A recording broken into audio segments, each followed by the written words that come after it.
Bonjour, mon nom est Frédéric Doé, je dirige la fondation RTE. RTE, l'entreprise fondatrice de cette fondation, est Réseau de transport d'électricité.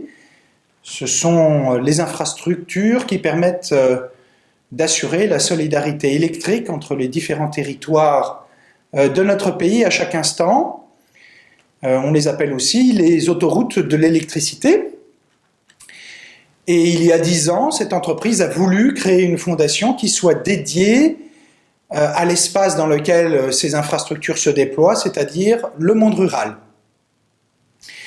Notre objet est donc de soutenir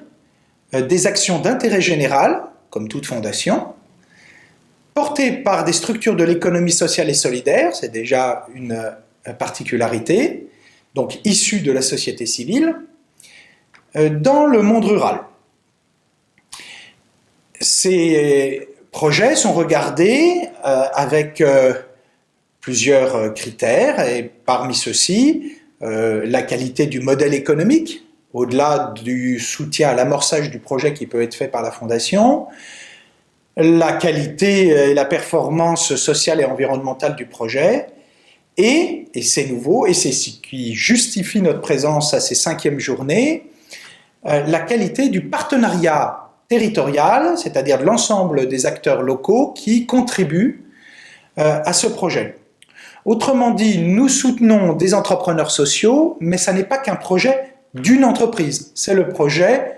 d'un certain nombre d'acteurs du territoire, qu'ils soient publics, les collectivités locales, l'État, les établissements publics, qu'ils soient privés, notamment les associations, les entreprises locales, et les citoyens engagés. Nous soutenons plutôt des projets à taille humaine qui viennent des territoires, puisque la taille moyenne des projets que nous soutenons est de l'ordre de 100 000 €. Mais avec 100 000 €, on peut donner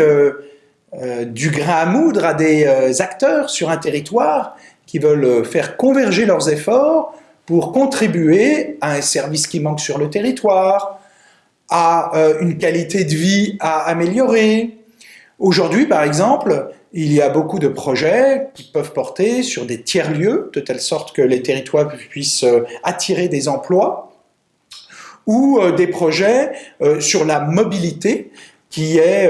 dans le territoire rural, absolument indispensable pour l'insertion professionnelle, les études et bien d'autres aspects de la vie.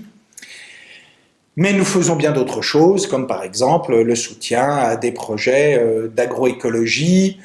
ou des projets de café